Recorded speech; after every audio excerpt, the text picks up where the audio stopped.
बुधवार को लखनऊ के राजकीय अति विशिष्ट अतिथि गृह में मीडिया से बातचीत में केंद्रीय मंत्री कौशल किशोर ने कहा कि पिछले लोकसभा चुनाव में सपा बसपा से बड़ा कोई गठबंधन नहीं था। विधानसभा चुनाव के लिए दोनों पार्टियां छोटे दलों के साथ अलग अलग गठबंधन कर रही है। सपा और बसपा का बेस वोट अलग अलग हो जाएगा, इसलिए 2022 में सपा की 2019 से बड़ी हार होगी। किसानों के विरोध के सवाल पर उन्होंने कहा कि जो विरोध कर रहे हैं उन्हें विपक्ष रिमोट कंट्रोल कर रहा है। तीनों कृषि कानूनों को वापस होते ही आंदोलन विफल हो जाएगा। अपनी मांगों को लेकर आंदोलनरत बिजली कर्मचारियों की मांगों को जायज ठहराते हुए उन्होंने कहा कि इस सिलसिले में उन्होंने प्रदेश के ऊर्जा मंत्री श्रीकांत शर्मा से बात की है। उन्हें उम्मीद है कि बिजली कर्मचारियों की मांगे जल्द ही मान ली जाएंगी। क्योंकि हमारी जो सरकार केंद्र और प्रदेश में है, वो संविधान में जो मौलिक अधिकार दिए गए हैं, वो मौलिक अधिकारों पे बड़ा काम करने का काम उत्तर प्रदेश में योगी जी की सरकार कर रही है, केंद्र में माननीय मोदी जी की सरकार कर रही है। जो ज़रूरत की चीज़ें लोगों को हैं, जो वास्तव में बहुत पहले मिलनी चाहिए थी, वो चीज़ें अब मिलना शुरू हुई हैं। लोगों को बिजली है, किसानों को किसान सम्मान निधि है, मुफ्त में लोगों का इलाज है, 50 करोड़ लोगों को आवास है, शौचालय है। क्योंकि ये अमृत महोत्सव, आज़ादी के अमृत महोत्सव के उपलक्ष्य में ये यात्रा है, तो आज़ादी का अमृत महोत्सव 15 अगस्त 2022 को 75 साल पूरे हो जाएंगे। और इस 75 साल के पूरे होने पर आज़ादी के प्रधानमंत्री जी ने 75 सप्ताह पहले से आज़ादी का अमृत महोत्सव शुरू कराया, पूरे देश में शुरू हुआ। विभिन्न तरीके से उस अमृत महोत्सव को अंजाम देने का काम किया जा रहा है। स्वच्छता मिशन में, लोगों को रोजगार देने में, आवास देने में, शौचालय देने में, इस तरीके से एक आज़ादी का अमृत महोत्सव मनाया जा रहा है। और तब तक के इसीलिए प्रधानमंत्री जी ने कहा है कि पूरे देश में कोई भी एक भी व्यक्ति जिसका कच्चा घर है और उसके पास आवास नहीं है, उसको आवास डिमांड के आधार पर उसको उपलब्ध करा दी जाएगी, पात्रता के आधार पर उपलब्ध करा दी जाएगी। सुलभ शौचालय बने हैं, लोगों को शौचालय दिए गए हैं, लोगों को मुफ्त में इस समय राशन दिया जा रहा है, लोगों को 50 करोड़ जनता को मुफ्त में इलाज दिया जा रहा है। अभी 1 करोड़ और महिलाओं को जिनके पास गैस सिलेंडर चूल्हे नहीं, उनको मुफ्त में सरकार देने जा रही है।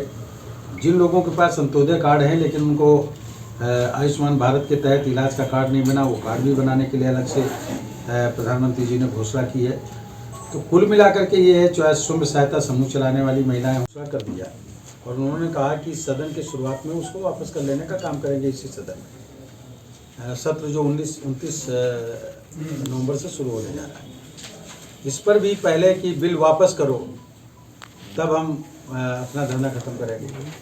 अब हो रहा कि नहीं, उसको पार्लियामेंट में लाएं तो वापस हम करेंगे और अभी कुछ और वार्ता करेंगे। पहले वार्ता करने के लिए बार बार सरकार कहती रही लेकिन किया नहीं। मैं समझ रहा हूँ किसान जो है, जैसे ही बिल वापसी की घोषणा प्रधानमंत्री जी ने की, पूरे देश का किसान जहाँ जहाँ वो बिल वापस करने की बात कर रहे थे, वो लोग जो धरने पर बैठे थे, वो लोग वहाँ पर डांस करने लगे, नृत्य करने लगे, खुशी मनाने लगे, लड्डू बांटने लगे।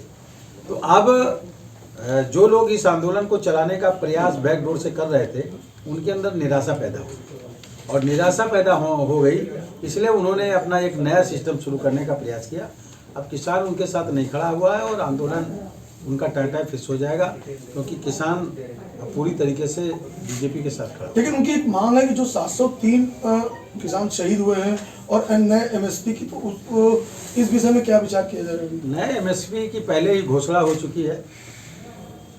जो खाद्यान्न के रेट हैं एमएसपी के, उन्होंने पहले ही सरकार ने घोषणा करके बढ़ा दिया है। ये जो मांग कर रहे हैं, ऑलरेडी पहले से ही हमारी सरकार कहती है कि हर साल जो है नए रेट घोषित करती है, उस आधार पर क्रय केंद्रों पर लोगों का खाद्यान्न खरीदा जाता है। चूँकि हमारी जो सरकार केंद्र और प्रदेश में है, वो संविधान में जो मौलिक अधिकार दिए गए हैं, वो मौलिक अधिकारों पे बड़ा काम करने का काम उत्तर प्रदेश में योगी जी की सरकार कर रही है, केंद्र में माननीय मोदी जी की सरकार कर रही है। जो ज़रूरत की चीज़ें लोगों को हैं, जो वास्तव में बहुत पहले मिलनी चाहिए थी, वो चीज़ें अब मिलना शुरू हुई हैं। लोगों को बिजली है, किसानों को किसान सम्मान निधि है, मुफ्त में लोगों का इलाज है, 50 करोड़ लोगों को आवास है, शौचालय है। क्योंकि ये अमृत महोत्सव, आज़ादी के अमृत महोत्सव के उपलक्ष्य में ये यात्रा है। तो आज़ादी का अमृत महोत्सव 15 अगस्त 2022 को 75 साल पूरे हो जाएंगे और इस 75 साल के पूरे होने पर आज़ादी के प्रधानमंत्री जी ने 75 सप्ताह पहले से आज़ादी का अमृत महोत्सव शुरू कराया। पूरे देश में शुरू हुआ। विभिन्न तरीके से उस अमृत महोत्सव को अंजाम देने का काम किया जा रहा है। स्वच्छता मिशन में, लोगों को रोजगार देने में, आवास देने में, शौचालय देने में, इस तरीके से एक आज़ादी का अमृत महोत्सव मनाया जा रहा है।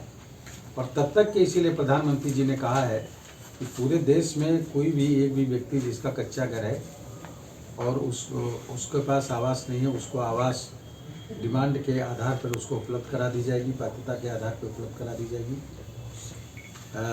सुलभ शौचालय बने हैं, लोगों को शौचालय दिए गए हैं, लोगों को मुफ्त में इस समय राशन दिया जा रहा है, लोगों को 50 करोड़ जनता को मुफ्त में इलाज दिया जा रहा है। अभी 1 करोड़ और महिलाओं को जिनके पास गैस सिलेंडर चूल्हे नहीं, उनको मुफ्त में सरकार देने जा रही है।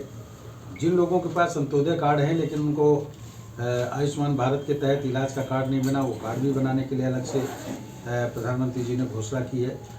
तो कुल मिलाकर के ये है, जो स्वयं सहायता समूह चलाने वाली महिलाएं घोषणा कर दिया और उन्होंने कहा कि सदन के शुरुआत में उसको वापस कर लेने का काम करेंगे। इसी सदन में सत्र जो 29 नवंबर से शुरू होने जा रहा है, इस पर भी पहले कि बिल वापस करो तब हम अपना धरना खत्म करेंगे।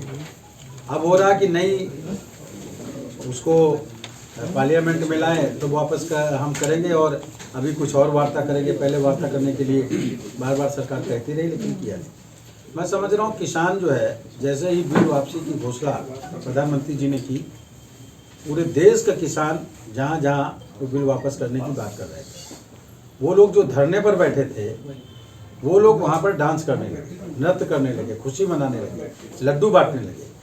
तो अब जो लोग इस आंदोलन को चलाने का प्रयास बैकडोर से कर रहे थे, उनके अंदर निराशा पैदा हुई और निराशा पैदा हो गई, इसलिए उन्होंने अपना एक नया सिस्टम शुरू करने का प्रयास किया। अब किसान उनके साथ नहीं खड़ा हुआ है और आंदोलन उनका टाटा फिस हो जाएगा, क्योंकि किसान पूरी तरीके से बीजेपी के साथ खड़ा। लेकिन उनकी एक मांग है कि जो 703 किसान शहीद हुए हैं और नए एमएसपी की, तो इस विषय में क्या विचार किया जा रहा है? नए एमएसपी की पहले ही घोषणा हो चुकी है। जो खाद्यान्न के रेट हैं एमएसपी के, उन्होंने पहले ही सरकार ने घोषणा करके बढ़ा दिया है। ये जो मांग कर रहे हैं, ऑलरेडी पहले से ही हमारी सरकार कहती है कि हर साल जो है नए रेट घोषित करती है, उस आधार पर क्रय केंद्रों पर लोगों का खाद्यान्न खरीदा जाता है।